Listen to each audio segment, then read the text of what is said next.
Una mecha. Se obsesionó conmigo.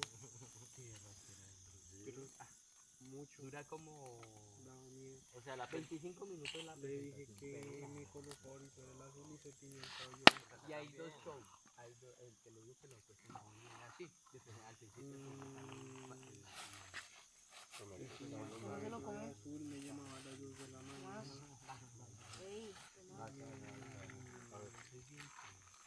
Yo soy azul, me llamaba a las 2 de la mañana. Iba a mi casa así de un momento a otro. La planetaria.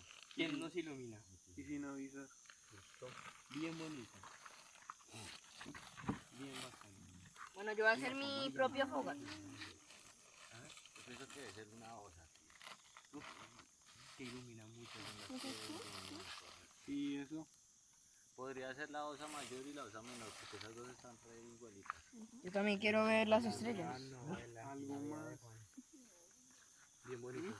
La nueva novela, la vida de Esteban. Bueno, pero alguien que cuente una historieta, Sí, algo. una aventura, El juguito. alguien que cuente